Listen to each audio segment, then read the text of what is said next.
Welcome to Quid Pros Quo. I'm Rin, and this is my new co-host, Zac. Zac, how about you tell us a little bit about yourself? Hi, everybody. My name is Zac. I am a science fiction and fantasy author that specializes in space opera and second world fantasy. Excellent. We're so excited to have you on the podcast. Thank you so much. This week we're going to be talking about beta and sensitivity readers. So when you get into a point where you're starting to publishing your book, you don't want to just put it out in the world with no previous readers. You don't want to be sending it out cold. So you want to get beta and hopefully sensitivity readers. Yeah, a beta reader and sensitivity readers are really helpful for helping you to catch things that sometimes you can't see because you're just so close to the project that it's easy to overlook things, whether that be typos or if there's some character detail that you switched in the middle of the story that you just didn't realize that you switched. Those are some good things for beta readers to catch. A sensitivity reader is like a subset of a beta reader. They're a special type of beta reader. Mm-hmm. I think another thing beta readers are great for are getting overarching plot things and finding plot holes. Because sometimes you might not realize you dropped a plot line, and a beta reader, sensitivity reader can catch that for you, and then you can do a little bit more writing and just smooth everything out. For sure. So, I've published a book so far. You're in the process of publishing a book. I've beta read for you. We both have done beta reading stuff. So let's talk about how we find good beta readers. Yeah, that can be something really challenging for people who are just starting out. And I think the easiest way to start is to look around you and find people who are interested in reading and who can read well. When you're looking at beta readers, you're looking for people who can give you specific and actionable feedback. If somebody just reads something that you wrote and it says, "Oh, it's good," that doesn't tell you enough.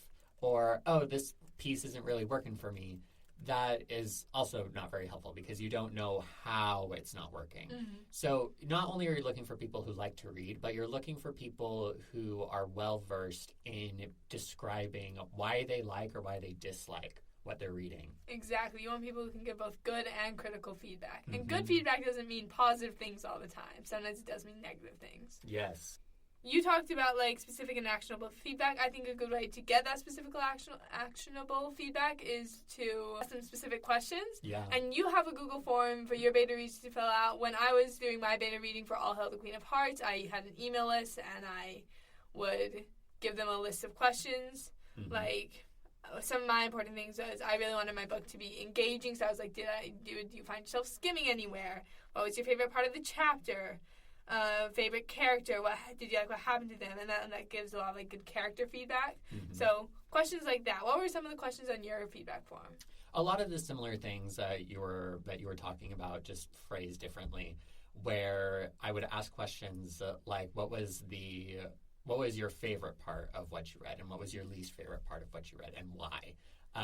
One of the questions that I like is, who are you rooting for when you're reading? Mm-hmm. Because if they're rooting for someone who is not the main character, that can clue you into something important, whether it's the fact that your main character isn't interesting enough, or maybe you need to shift the focus of this particular chapter or segment of what you're writing to focus on this more interesting character. Exactly. You also have a question, because we generally give beta readers stuff in installments, so it's easy to get feedback for specific segments. Mm-hmm. One of your questions is, when do you need the next chapter by? And it's I need it by yesterday, or I could wait. And that also is another way of showing engagement in the reading. Yes. So I really like that. I will be stealing that next time I'm beta reading something.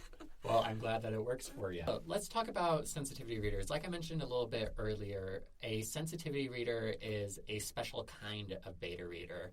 And a sensitivity reader is a beta reader who comes from a background which is not your own, but matches the background of somebody that you are writing. So, for example, one of the short stories that I am working on right now has a main character who is a Latino woman. And I'm obviously neither Latina nor a woman. So when I am writing this story, I need to pick out sensitivity readers who are Latina and also who are women, because they have experiences and perspectives that are different from mine, and so they can offer feedback to help me catch, assumptions that I may have made about this character's experience that are not true, or they can offer more constructive ideas for saying this may be something that you hadn't considered just because you don't know the terrain, sort of thing. A sensitivity reader can help you to recognize the things that you don't know. Exactly. Let's also talk about, like, other areas where you want, like, sensitivity readers. So for your short story, you want, like, Latina women. I write a lot of LGBTQ fantasy, and while I am an LGBTQ person, not all at once, just bits and pieces. If I'm writing, like, a bisexual man, I want to talk to bisexual men and have them sensitivity read my book. Yes. I was in Brandon Sanderson's class at BYU, and he talked about even getting sensitivity readers for, like, occupations. So when he was writing, like, his Skyward series, he, like, had, like, pilots and engineers sensitivity read his book. To provide that and be like, oh, that's, like, totally not how G-forces work. Yeah.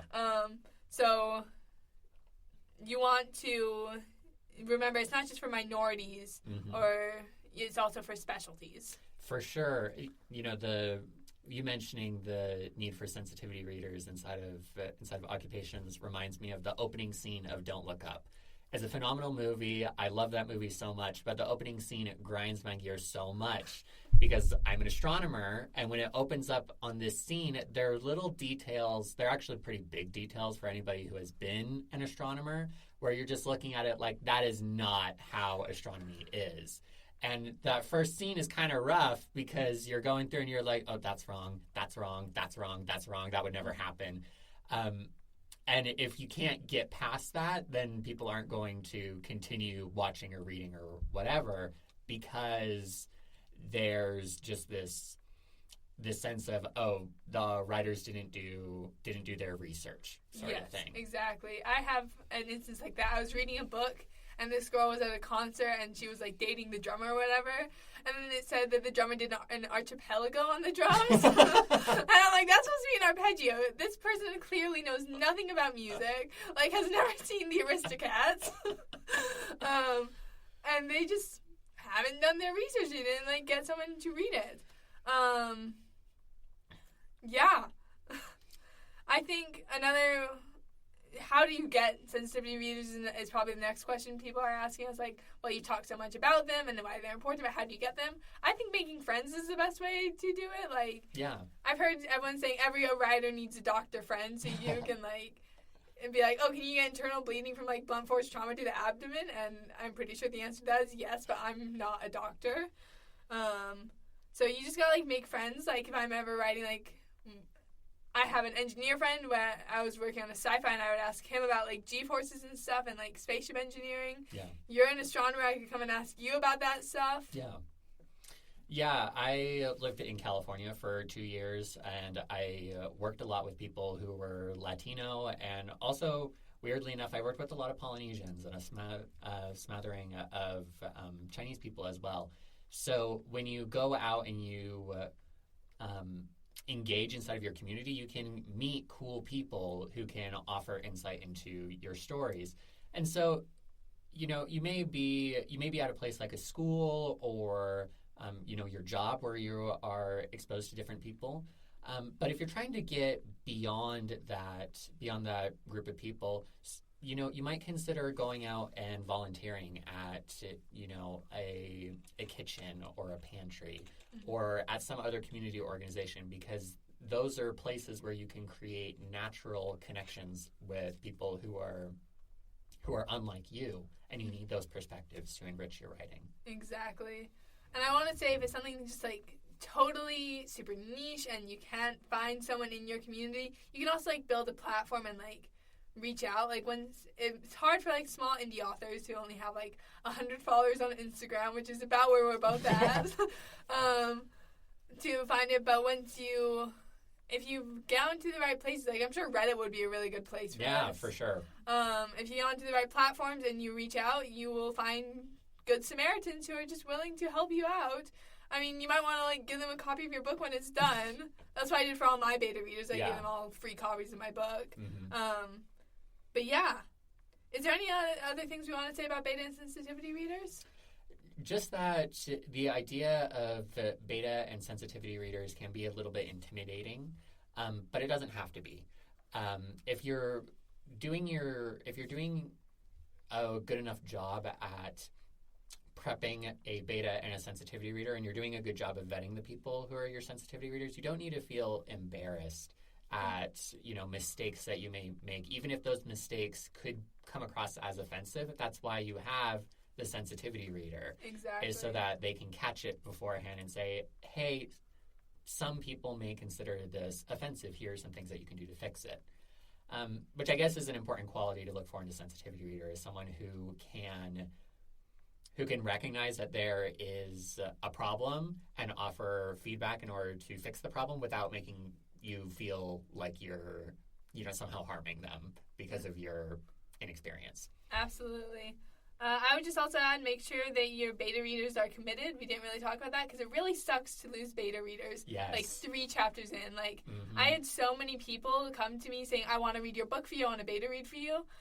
And I had probably about 20 people like that. So, like, first chapter, I had, like, 20 people. Maybe about 10 of them got back to me. And by the 3rd chapter, I only had about 5 beta readers. Yep. So, it's rough. So, just make sure they're committed and they can make it through the whole book with you, because it's hard when you get to the end and you've only had 5 beta readers. For sure. Do you have any suggestions or things that you did that helped to keep people engaged? I found the people I retained with the most of the people I was seeing in person. Yeah.